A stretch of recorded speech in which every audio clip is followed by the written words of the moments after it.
Hello everyone, देखिए ये micro economics के मोस्ट इम्पॉर्टेंट एमसीक्यू हैं जिसके कई पार्ट हम पहले भी ला चुके हैं। तो चलिए शुरू करते हैं। सबसे पहला है, इसमें से हमें ओड चुनना है। तो देखिए इसका जो डी है, P is equal to A C, यानी price is equal to average cost. ये गलत है क्योंकि प्राइस जो है वो एवरेज कॉस्ट के इक्वल नहीं होता। देखिए डायग्राम दे रखा है। देखिए इसमें बता रहे हैं कि अगर जो ओ एफ है, ये अगर ये प्राइस को बताता है, ए सी ओ, ये किसको बताएगा? तो ये बताएगा ओ एफ प्राइस पर टोटल रेवेन्यू को। अगर इस फिगर के बेस पर हम A P upon P B करते हैं तो वो क्या मेजर करता है? तो वो मांग की लोच बताता है पॉइंट पी पर। देखिए इसमें से हमें और चुनना है, तो और ये है, ये हमने ऊपर भी करा है।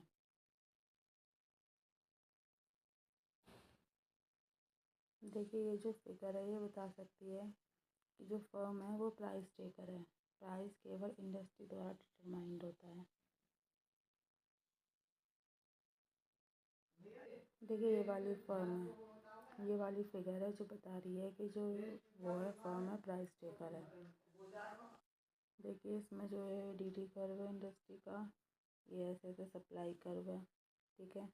तो इसमें क्या बता रहे हैं, जो पी आर है वो क्या बता रहा है?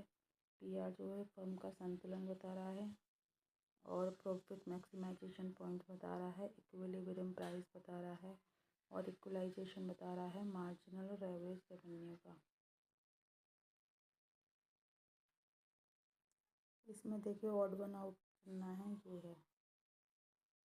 इसमें से कौन सा सही है? इसमें ये कह रहे हैं कि जब एक फर्म की जो एम आर है वो नेगेटिव हो जाती है तो इससे पता चलता है कि फर्म की टोटल रेवेन्यू घट रही है आउटपुट के साथ, तो ये सही है। अगर जो एक फर्म का टी आर कर्व है वो स्ट्रेट लाइन है जो कि ओरिजिन से जा रही है, तो इससे पता चल रहा है कि प्राइस एम आर के इक्वल है, ये भी सही है। अगर ए आर कर्व जो स्ट्रेट लाइन है तो एम आर कर्व भी स्ट्रेट लाइन होगा, ये भी सही है। एम आर कर्व के जो अंडर में एरिया होता है टी आर के इक्वल होता है, तो हमारे चारों ऑप्शन सही हैं। कोई भी एक उद्यमी जो है वो बिजनेस में लगा रहता है जब तक कि उसकी वेरिएबल कॉस्ट निकलती रहती हैं। Increasing output of firm and increasing number of firm एक इंडस्ट्री में लॉन्ग रन में, इसका मतलब क्या होता है? तो इसका मतलब है कि जो एक इंडस्ट्री का आउटपुट है ये नॉर्मली ग्रेटर है हायर प्राइसेस पर देन एट लोअर प्राइसेस। देखिए इस जो फिगर दे रखी है इसमें पूछ रहे हैं कि डिमांड कर्व जो है वो क्या बता रहा है। ये परफेक्टली कॉम्पिटिटिव मार्केट है। एम आर कर्व पॉजिटिव होता है जब डिमांड कर्व कैसा होता है हमारा, इलास्टिक। अगर सप्लाई अनचेंज रहती है और डिमांड बढ़ती है तो जो क्वांटिटी सप्लाई हो रही है और डिमांड हो रही है वो क्या होगी? वो हमारी बढ़ जाएगी। देखिए इसमें मैचिंग करनी है हमको। सबसे पहला है हमारा, जब ए आर इक्वल है एम आर के तो इसका मतलब है ये परफेक्ट कंपटीशन है। उसके बाद है जब ए आर हमारा ज़्यादा है एम आर से तो इसका मतलब है ये हमारा नॉर्मल गुड है। देखिए A R upon A R minus M R, ये हमें जो बता रहा है ये बता रहा है हमें price elasticity of demand at state A R पर। उसके बाद जो A R is equal to E minus one upon E है, ये हमें क्या बता रहा है? ये हमें बता रहा है M R corresponding to a point on the state A R curve is given by. और देखिए जो एम आर हमारी ज़ीरो है, जब एम आर हमारी ज़ीरो होती है तो टी आर कैसा होता है? मैक्सिमम होता है। तो इस तरह से डी इसका राइट आंसर है। जब हम क्वांटिटी की बात करते हैं तो जो फर्म है वो सप्लाई करेगी ईच पॉसिबल प्राइस पर, तो वो क्या होगा? तो वो इंडस्ट्री का सप्लाई फंक्शन होगा। क्योंकि सारी वो ऐड होती जा रही हैं। जब हम सभी फर्म की क्वांटिटी को ऐड कर देते हैं पॉसिबल प्राइस पर, तो इंडस्ट्री का सप्लाई फंक्शन मिलता है। देखिए जैसे इस तरह से है ये, और इन सब की सप्लाई को हम ऐड कर देते हैं। Expanding output till the rising marginal cost is less than price is the nature of। Output को जब तक बढ़ाना जब तक कि मार्जिनल कॉस्ट जो है वो प्राइस से कम रहती है, तो ये नेचर होता है परफेक्ट कॉम्पिटिटिव फर्म का। When TR and STC curve are parallel, the best level of output for the monopolist। इसमें से कौन सा स्टेटमेंट करेक्ट है? अगर डिमांड अनचेंज रहती है और सप्लाई बढ़ती है तो प्राइस गिरता है, सीधी सी बात है। अगर डिमांड में वृद्धि होती है, जितनी पूर्ति में हो रही है उससे ज़्यादा, तो प्राइस बढ़ता है, ये भी सही है। और जब हमारी TR और TC की बात करते हैं तो एक प्रॉफिट मैक्सिमाइजिंग फर्म जो होती है इक्विलिब्रियम में होती है पॉइंट पर, जहाँ पर उन दोनों के बीच में अंतर जो है सबसे ज़्यादा होता है। भाई टोटल कॉस्ट और टोटल रेवेन्यू में जब ज़्यादा अंतर रहेगा इसका मतलब प्रॉफिट मिल रहा है, ये भी सही है। If the increase in demand is less than increase in supply तो प्राइस विल नॉट राइज। देखिए इसमें कह रहे हैं कि अगर डिमांड में जो वृद्धि हो रही है वो कम रहती है, जबकि पूर्ति में वृद्धि ज़्यादा होती है, तो प्राइस नहीं बढ़ेगा। देखिए ये हो भी सकता है और नहीं भी, तो इसीलिए कह नहीं सकते कि ये करेक्ट है। तो इस तरह से हमारे बी ऑप्शन राइट आंसर। देखिए मैचिंग आ गई है ये। देखिए एक फर्म की प्रॉफिट मैक्सिमाइजेशन कंडीशन कौन सी होती है, तो वो होती है MC जो है वो MR के इक्वल हो। उसके बाद है हमारा सेकंड ऑर्डर कंडीशन क्या होती है एक प्रॉफिट मैक्सिमाइजेशन उसकी, तो वो होती है हमारी MC जो है वो MR को नीचे से काटे। उसके बाद है ब्रेक इवन पॉइंट कौन सा होता है एक फर्म का, ब्रेक इवन पॉइंट होता है जब TC जो है TR को ऊपर से काटता है। फर्म इक्विलिब्रियम में कब कही जाती है? फर्म इक्विलिब्रियम में जब कही जाती है जब हमारा टोटल प्रॉफिट जो है वो मैक्सिमम रहता है। तो इस तरह से ए इसका राइट आंसर है। The competition among buyers, each trying to get enough of the product to satisfy his want। जब खरीदने वालों में कंपटीशन रहता है, हर कोई जो है ज़्यादा खरीदना चाहता है अपने वांट्स को सेटिस्फाई करने के लिए, तो क्या होता है, तो कंज्यूमर का तो क्या चीज़ मूव हो जाती है, कंज्यूमर का प्राइस हो जाता है, मार्केट प्राइस हो जाता है, इक्विलिब्रियम प्राइस, सब कुछ चेंज हो जाता है। देखिए MC is equal to MR और MR is equal to AR। इसका मतलब क्या है, a short period equilibrium of a firm under perfect competition. देखिए अब बताने कौन सा स्टेटमेंट है वो सही नहीं है। शॉर्ट रन में मोनोपोलिस्ट प्रॉफिट करते हैं, ये सही है।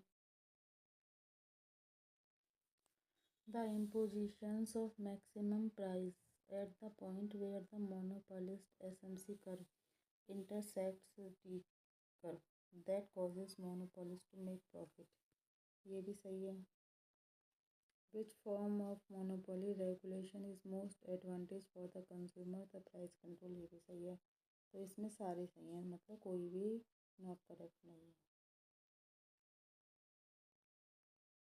मोनोपोलिस्टिक कंपटीशन में क्या होता है, single firm producing close substitute, नहीं सिंगल फर्म नहीं होती है, एक जैसी कई फर्म होती हैं। Many firm, no. Many firm producing differential product, no. Some firm producing close substitute. Monopolistic जो कंपटीशन होता है उसमें क्या होता है, short run supply curve can't be defined. इनमें से कौन सा स्टेटमेंट करेक्ट है? One way the government can induce a monopolist to expand his output is by imposing a price ceiling that make the monopolist lower his price, ये सही है। MC is equal to MR is equal to AC is equal to AR shows the equilibrium position competitive firm, ये भी सही है। One way the government can induce a monopoly expand output by imposing a price floor, तो ये wrong है। One way the government can induce a monopolist to expand its output by imposing specific tax, ये भी गलत है। तो इस तरह से हमारे केवल फर्स्ट और सेकंड सही है। MC is equal to MR, AC is equal to AR, AR is equal to MR and AC is equal to MC, तो ये किसकी कंडीशन है? तो देखिए थर्ड लॉन्ग पीरियड इक्विलिब्रियम और fourth long period equilibrium in a perfect competition, तो 20 का right answer है। एक प्राइस लेवल पर कोई भी फोर्स लग जाए तो ना तो ये ऊपर जा रहे ना नीचे जा रहे, तो इसका मतलब क्या है कि वो फर्म कैसी है? तो वो फर्म जो है हमारी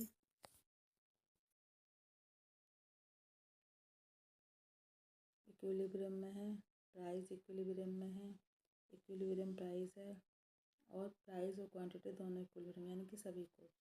तो हमारे इस तरह से परफेक्ट कंपटीशन में क्या ट्रू होता है? MC जो है प्राइस के इक्वल होता है, तो इस तरह से C। मोनोपोलिस्टिक फर्म जो होती है इसकी एक पोजीशन होती है ATC is equal to price, कब होता है ये? तो ये होता है हमारा लॉन्ग रन इक्विलिब्रियम में। देखिए फिर से पूछ रहे हैं कौन सा स्टेटमेंट करेक्ट है। A profit maximising monopolist in different market will adjust his sale in the two markets so that his MR in each market just equal to MC, तो ये सही है। Profit maximizing monopolist in separate market will not adjust his sale, ये भी सही है। A profit maximizing monopolist in separate market will adjust his sale in the two market so that the MR in each market will greater than MC, ये भी सही है। A profit maximizing firm in separate market will adjust its sale in each market so that MR is less than MC, तो ये सभी सही है यानी कि सही। देखिए हमें डायग्राम दे रखे हैं आउटपुट के और इनके बेस पर हमसे क्वेश्चन पूछे जाएंगे।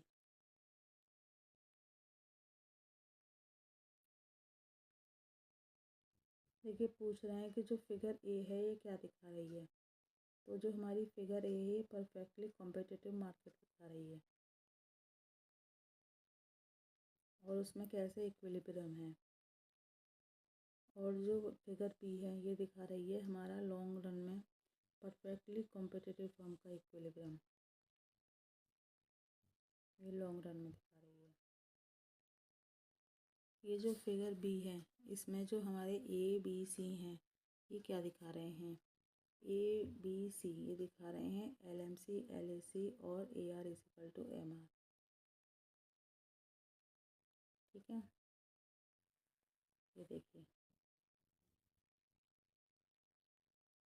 ये जो फिगर है क्या बता रही है? ये इक्विलिब्रियम दिखा रही है लॉन्ग रन का, ये अंडर परफेक्ट कंपटीशन इंडस्ट्री में भी और फर्म में भी। P/MC is same for all product at equilibrium level, then the level of output may be known as ideal level। इसमें से कौन सा स्टेटमेंट जो है वो करेक्ट नहीं है? परफेक्ट कंपटीशन में यहाँ पर एक बड़ा ज़्यादा मात्रा में इंडिपेंडेंट सेलर होते हैं और जो कमोडिटी प्राइस को इफ़ेक्ट कर सकते हैं, तो गलत है। पूर्ण प्रतियोगिता में प्राइस को कोई इफ़ेक्ट नहीं कर सकता।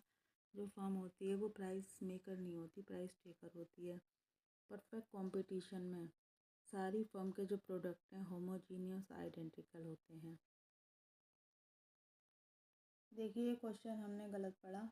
इसमें ये था कि each too small to affect the commodity price, यानी कि सेलर तो बहुत सारे होते हैं लेकिन हर एक कोई बहुत छोटा होता है कमोडिटी प्राइस को इफ़ेक्ट करने के लिए, तो ये सही है क्योंकि कोई नहीं कर सकता। परफेक्ट कंपटीशन में सारे प्रोडक्ट जो होते हैं वो एक जैसे होते हैं, ये भी सही है। परफेक्ट कंपटीशन में फर्म जो है आ भी सकती है और जा भी सकती है, सही है, कोई भी आओ कोई भी जाओ। परफेक्ट कंपटीशन में सारी फर्म के जो प्रोडक्ट हैं वो डिफरेंट होते हैं, केवल एकमात्र ये ही नॉट करेक्ट है। Each duopolies assume that other keep their price constant. हर कोई दे अधिकारी जो है वो ये मानकर चलता है कि जो दूसरा है वो अपना प्राइस जो है वो स्थिर रखेगा। ये कौन मानता है? एजवर्थ मॉडल में। प्रॉफिट मैक्सिमाइजेशन फर्म की जो इक्विलिब्रियम संतुलन की पोजीशन है वो कौन सी है? एम आर जब एम सी के इक्वल होती है, M R is equal to M. How producer would respond to different prices if they had time to make appropriate adjustment at their capital stock। जो हमारे उत्पादक हैं वो अलग अलग कीमतों पर किस प्रकार से रिस्पॉन्ड करेंगे अगर उनके पास इतना टाइम है कि वो प्रॉपर एडजस्टमेंट कर सकते हैं अपने कैपिटल स्टॉक में, तो वो लॉन्ग रन सप्लाई कर्व बनेगा परफेक्ट कॉम्पिटिटिव मार्केट का। इनमें से पूछ रहे हैं कौन सा करेक्ट नहीं है। Price ration goods among different uses and user सही है।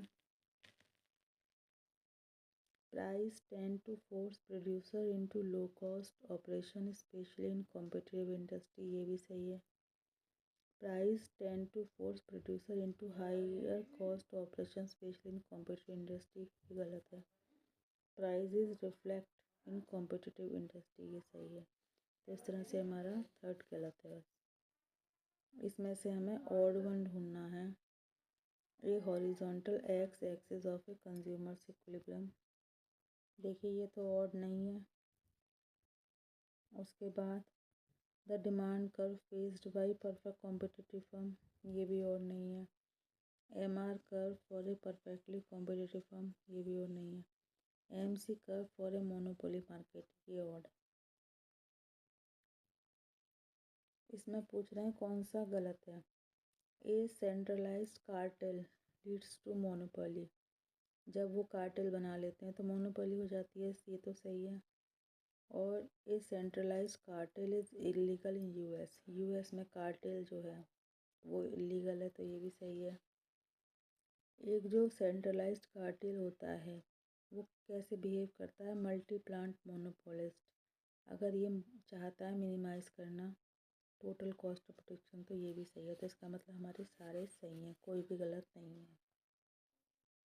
इसमें कह रहे हैं कि जब हम आउटपुट के लिए किसी भी अतिरिक्त यूनिट को लगा रहे हैं तो हमें वो बहुत महंगी पड़ रही है, तो इसका मतलब है कि डिक्रीजिंग रिटर्न मिल रहा है।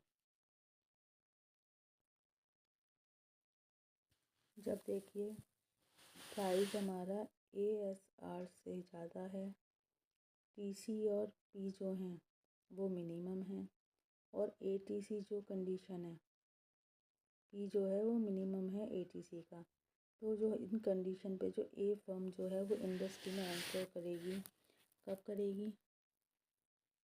तो वो करेगी केवल लॉन्ग रन में।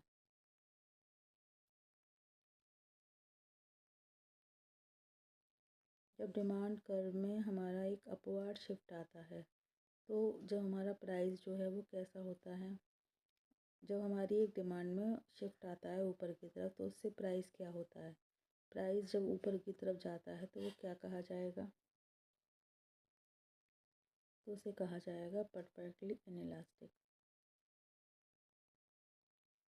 देखिए डायग्राम दे रखा है, M C A C A B C, price यहाँ पर है, A R is equal to M R, price या कॉस्ट है, और ये आउटपुट है। तो इसके बेस पर हमारे क्वेश्चन है, a situation where the firm is not in position to recover its variable cost at the prevailing price, वो सिचुएशन जहाँ जो फर्म है वो अपनी वेरिएबल कॉस्ट भी रिकवर नहीं कर पा रही है, जो भी कीमत चल रही है, तो उसे क्या कहते हैं? तो देखिए उसे ब्रेक इवन पॉइंट कहते हैं। तो इनमें से कोई सा भी नहीं है। ये जो पॉइंट पी है ये क्या दिखा रहा है? तो जो पॉइंट पी है वो दिखा रहा है हमें शट डाउन पॉइंट। देखिए इसमें देखेंगे जो हमारी कॉस्ट कर्व है वो कितना ऊपर है और AR हमारा कितना नीचे है। एवरेज वेरिएबल कॉस्ट यहाँ पर निकल रही है, इससे ऊपर नहीं निकलेगी। इसके बाद जो है वो बंद कर देंगे क्योंकि अब एवरेज वेरिएबल कॉस्ट भी नहीं निकल रही। देखिए कौन सा स्टेटमेंट सही है। अगर एक पूर्ण प्रतियोगी फर्म है तो MR ER के इक्वल है, सही है। MR प्राइस के इक्वल है, ये भी सही है। MR कांस्टेंट है। MR जो चेंज हो रहा है तो TR में जो पर यूनिट चेंज है, MR is the change in TR per unit change. तो ये हमारे चारों सही हैं। इनमें से कौन सा स्टेटमेंट सही नहीं है। In the case of price leadership by the dominant firm, all the firm in the purely oligopolistic industry will produce their lowest level of output all the time। तो ये सही है। If factor A is the only variable factor for a perfectly competitive market in the product market, the firm demand curve A is given by its VMP curve। ये भी सही है। Consideration of the external effect of a fall in the factor price will make the market demand curve of the factor more elastic than otherwise। तो ये भी सही है। तो यानी कोई भी गलत नहीं।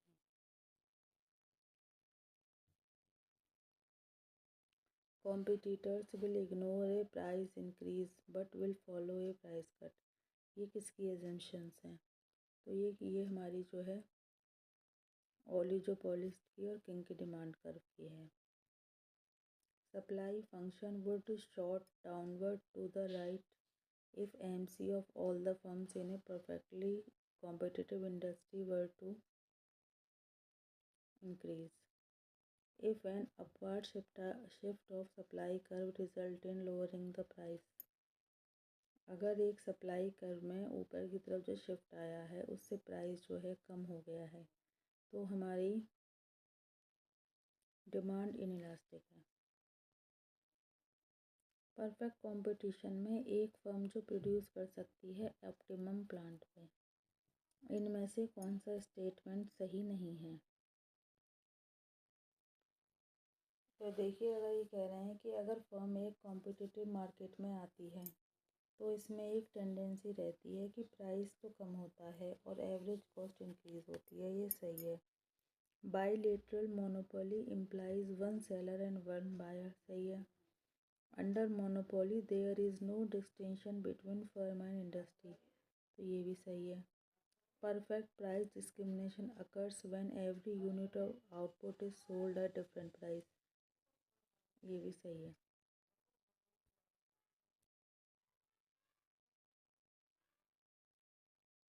तो इस तरह से हमारा कोई भी गलत नहीं है। Some of the firms will leave the industry because of, कुछ फर्म जो हैं वो इंडस्ट्री को छोड़ जाएंगी, क्यों।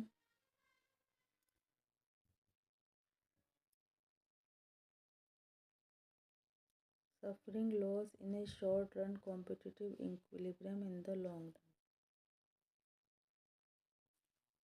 अगर उन्हें शॉर्ट रन में तो लॉस हो रहा है और उन्हें लॉन्ग रन में जो है वो कॉम्पिटिटिव इक्विलिब्रियम मिल रहा है तो वो फर्म जो है छोड़ जाएंगी।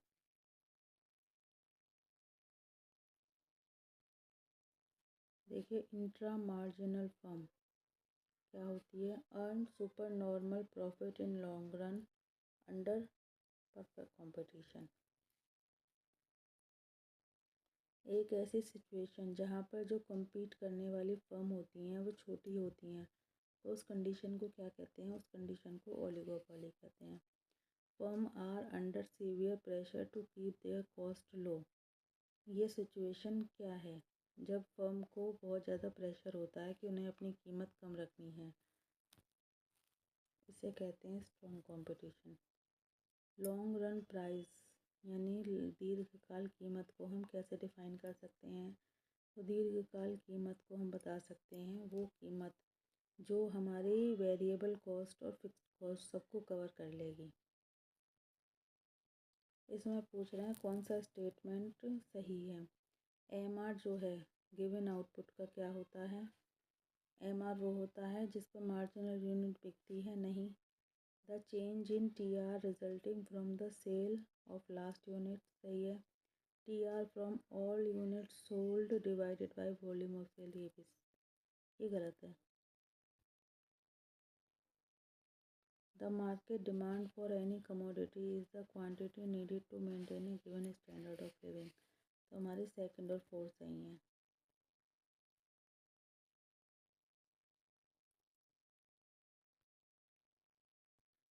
जब डिमांड बढ़ती है तो हमारे प्राइस बढ़ते हैं, केवल किस कंडीशन में बढ़ते हैं, अगर सप्लाई सेम रहती है तो।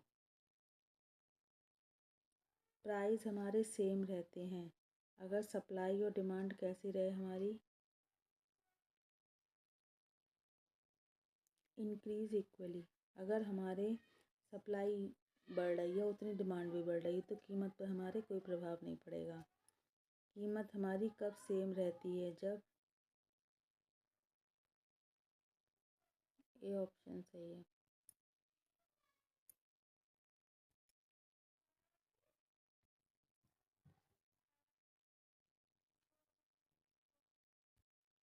Price will increase if the increase is demanded, हमारा कीमत बढ़ जाएगी अगर हमारी डिमांड में जो वृद्धि हो रही है वो more than increase in supply. Price कम हो जाएगा अगर हमारी डिमांड सेम रहती है और हमारी सप्लाई बढ़ जाती है। अगर प्राइस और मार्जिनल रेवेन्यू सेम रहते हैं तो डिमांड कर्व हमारा कैसा होगा, तो डिमांड कर्व हमारा परफेक्टली इलास्टिक और हॉरिजॉन्टल होगा, इस तरह का होगा। अगर सारे प्रोड्यूसर जो हैं इंडस्ट्री एक्स के सेम प्राइस पर चेंज कर रहे हैं तो उनमें से क्या सबसे कम होगा, profit within the industry are minimum. ये पूछ रहे हैं बढ़ती लागत वाली प्रतियोगिता वाली इंडस्ट्री में जो हमारा लॉन्ग रन सप्लाई कर्व है वो कैसा होता है, स्लोप टुवार्ड्स राइट, इस तरह से होता है। Long run supply curve of decreasing cost industry वो कैसा होता है, स्लोप डाउन टुवार्ड्स राइट। देखिए इसमें स्लोप्स अप है यानी कि ऊपर की ओर बढ़ता हुआ, सॉरी गलत बता दिया था।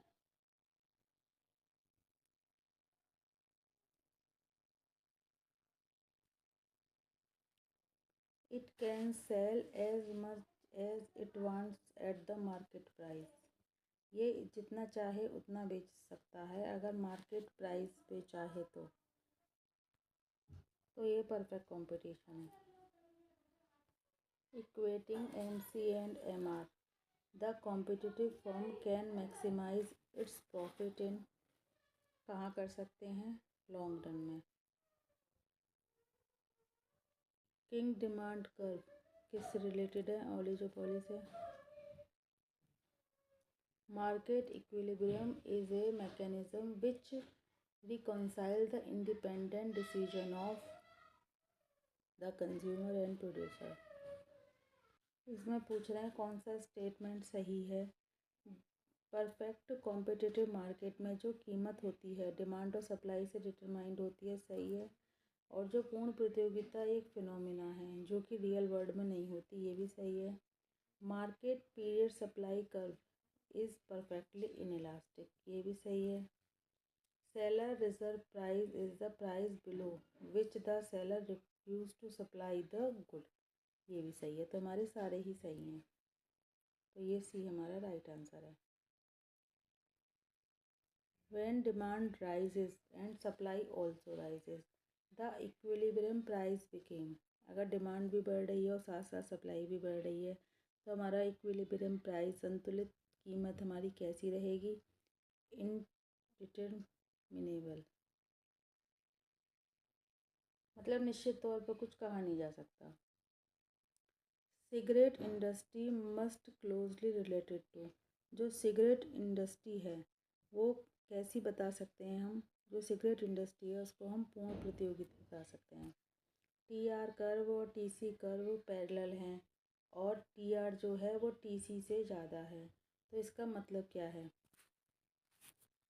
इसका है कि टोटल प्रॉफिट जो है वो बढ़ रहा है। भाई TR और TC पैरेलल हैं और हमारी रेवेन्यू जो है वो कॉस्ट से ज़्यादा हो रही है, तो इसका मतलब है प्रॉफिट बढ़ रहा है। Charging different prices in different market for a product, ये क्या कहा जाता है? तो ये कहा जाता है प्राइस डिस्क्रिमिनेशन, यानी कीमत विभेद। सिंगल सेलर एक पर्टिकुलर प्रोडक्ट का एक पर्टिकुलर टाउन में या सिटी में, इसका मतलब क्या है? इसका मतलब है कि वहाँ पर एकाधिकार है, यानी मोनोपोली है। One equate price and MC to maximize profit, the other one equate MC and MR for the same purpose, they are. मतलब एक जो है वो प्राइस और MC को मैक्सिमाइज करने के लिए, प्रॉफिट के लिए कर रहा है, और दूसरा जो है MC और MR को सेम पर्पस के लिए इक्वल कर रहा है। तो इसका मतलब है पहला जो है वो तो मोनोपोलिस्ट है और सेकंड जो है वो परफेक्ट कॉम्पिटिटर है। भाई मोनोपोलिस्ट तो अपने प्रॉफिट को मैक्सिमाइज कर सकता है, कंपटीशन में तो ऐसा कुछ है ही नहीं। Long run and short run equilibrium is attained simultaneously by the ओलिगोपोलिस्ट।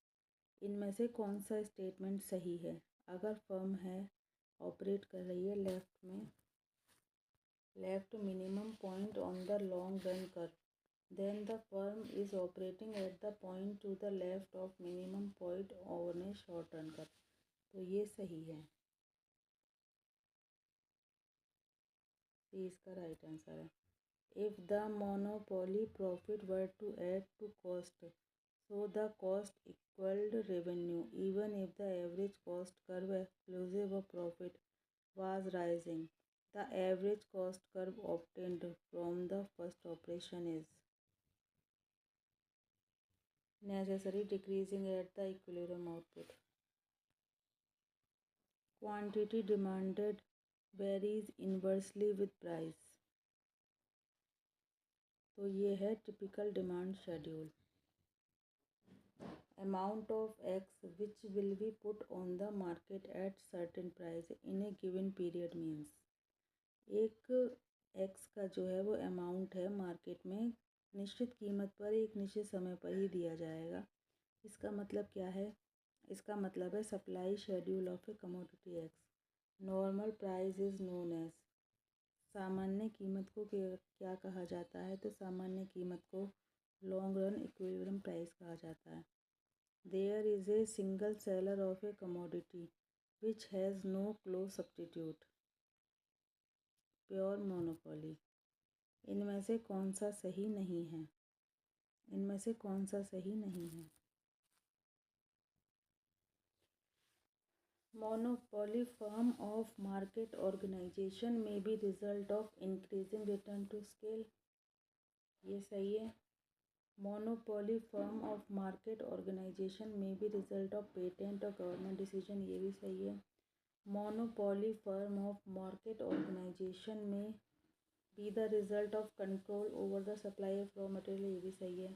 Monopoly form of market organization may be the result of control over the demand for raw material, तो ये गलत है, केवल यही हमारा सही नहीं है, बाकी हमारे सारे सही हैं। Marginal cost curve should be kinked in collusive oligopoly, the excess of TR over the TC is greatest at a point where a competitive firm will maximize, जो TR हमारा है TC से ज़्यादा होगा, तो जब वहाँ पर एक कॉम्पिटिटिव फर्म क्या मैक्सिमाइज़ करेगी? तो जो कॉम्पिटिटिव फर्म है वो हमारी आउटपुट का प्रॉफिट मैक्सिमाइज़ करेगी। The demand curve of consumer for the firms product is indicated by, जो हमारा डिमांड है कंज्यूमर की फर्म के प्रोडक्ट के लिए, वो किसके द्वारा दिखाई जाती है? तो वो दिखाई जाती है the average revenue curve of a firm. इनमें से कौन सा स्टेटमेंट सही है? तो पॉसिटी ऑफ फर्म्स,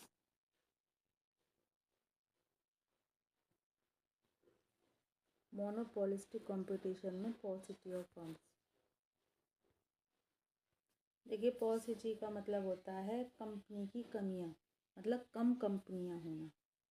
तो मोनोपोलिस्टिक में यही है, इजी एंट्री नहीं होती, स्टैंडर्डाइज्ड प्रोडक्ट नहीं होता, जो मर्जी वो बनाते हैं। तो इसमें बस यही है, यही करेक्ट है मोनोपोलिस्टिक के लिए कि जो फर्म है उनकी कमी होती है।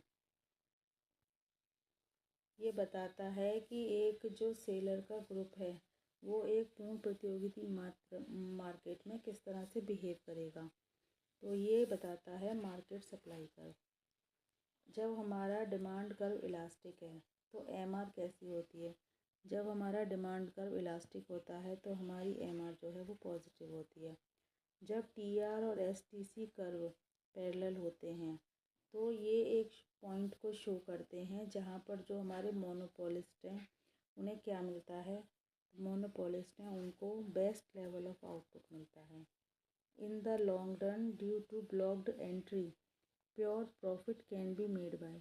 दीर्घकाल में जब एंट्री पर ब्लॉक होता है, एंट्री रोकी गई होती है, तो शुद्ध लाभ किसको मिल सकता है। तो शुद्ध लाभ हमारा मिल सकता है मोनोपोलिस्ट, जो प्योर मोनोपोलिस्ट होगा। जो मोनोपोलिस्ट है वो एसएसी और एसएमसी कर्व को शिफ्ट कर सकता है। किस चीज़ के इम्पोजिशन के बाद, ए पर यूनिट टैक्स के बाद। प्राइस कंट्रोल जो है एक मोनोपोली रेगुलेशन है जिसकी एडवांटेज सीधी सी बात है किसको मिलेगी, कंज्यूमर को। AR curve and industry demand curve are same. AR और इंडस्ट्री का डिमांड कर्व सेम होता है किस कंडीशन में, मोनोपोली में। इनमें से कौन सा स्टेटमेंट सही है। Post and telegraph is an example of monopoly in India, सही है। Post and telegraph is a example of oligopoly India, सही है। और ये परफेक्ट कंपटीशन के नहीं है क्योंकि बहुत सारे लोग इसमें कंपटीशन में नहीं रहते, और पोस्ट एंड टेलीग्राफ को कोई कंपटीशन नहीं देते, तो ये भी गलत है। तो हमारा ए सही है। ये परिकल्पना की जो फर्म है वो अपनी सेल्स की आय यानी जो अपना प्रॉफिट है उसको मैक्सिमाइज़ करना चाहती हैं। तो ये फर्म का किसने दिया है, तो ये फर्म का जो है ये हमारा दिया है, ये हमारा बोमोल ने दिया है। Each seller assume his rivals price as being constant. हर कोई विक्रेता ये मांगता है कि जो उसका प्रतिद्वंदी है वो अपनी कीमत को स्थिर रखेगा। ये कौन मानता है, किस मॉडल में माना जाता है, तो ये माना जाता है हमारा एजवर्थ मॉडल में। Equilibrium is unstable and indeterminate under, अस्थिर होता है और अनिर्धारीय होता है। तो ये किस में होता है, ये होता है एजवर्थ ड्यूओपोली मॉडल में। Each seller determines his price on the assumption that his rival will keep his price constant. ये किस में माना जाता है, तो ये बर्टेन मॉडल में। The equilibrium price of duopoly model are obtained in the at the intersection of their reaction curves. ये किस केस में करेक्ट है, बर्टेन का duopoly model. If an oligopolist decrease his price the rivals will follow. ये basic assumption किसकी है, अगर एक अल्पाधिकारी अपनी कीमत को कम करता है तो उसके प्रतिद्वंदी भी उसको फॉलो करेंगे। तो ये मानना है हमारा किंग डिमांड कर्व में। Which of the following assumption is correct in connection oligopoly. अल्पाधिकार की अगर हम बात करते हैं तो इनमें से कौन सा सही है। If an oligopolist increase his price his rival will not follow. ये सही बात है क्योंकि अगर वो अपनी कीमत बढ़ाता है तो राइवल फॉलो नहीं करते, और अगर इंक्रीज़ करते हैं तो उसके राइवल जो हैं वो भी अपना प्राइस, अगर वो बढ़ाता है तो राइवल कम करते हैं, ये भी नहीं। और अगर ओलिगोपोली उसके प्राइस बढ़ाते हैं तो उसके राइवल रिएक्ट नहीं करेंगे, ये भी नहीं। तो केवल फर्स्ट ही सही है हमारा।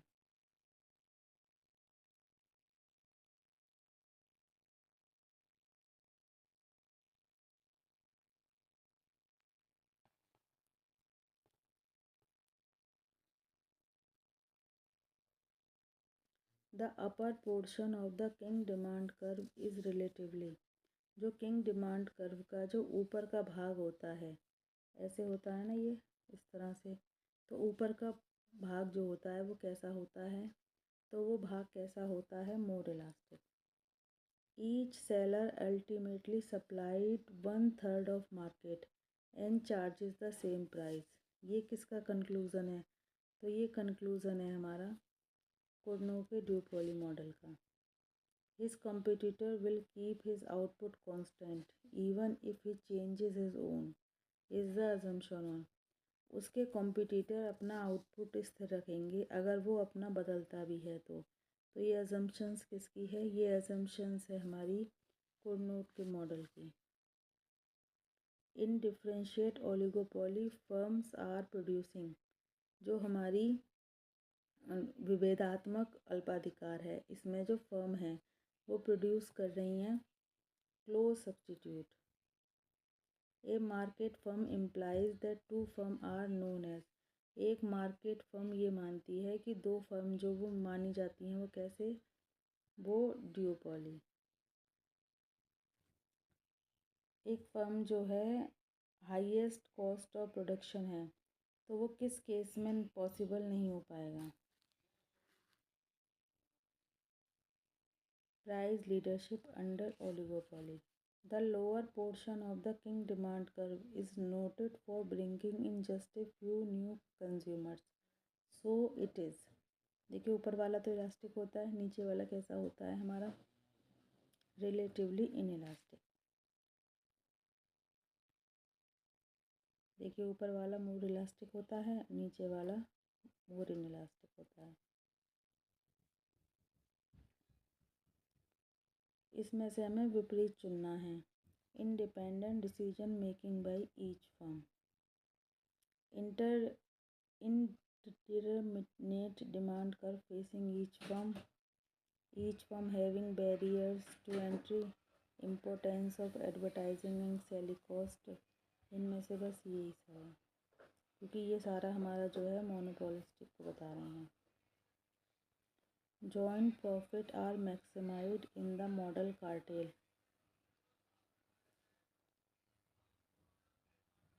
तो यह है ओलिगोपोली। किंग डिमांड कर्व जो मॉडल है वो क्या एक्सप्लेन करता है, किंग डिमांड कर्व जो ये करता है परफेक्ट रिजिडिटी। देखिए रेफ्रिजरेटर इंडस्ट्री किस चीज़ का एग्जाम्पल है, तो ये एग्जाम्पल है ओलिगोपोली का। Excess capacity is the result of free entry of firms with no price competition according to Chamberlin. Pen manufacturing industry are the example of monopolistic market.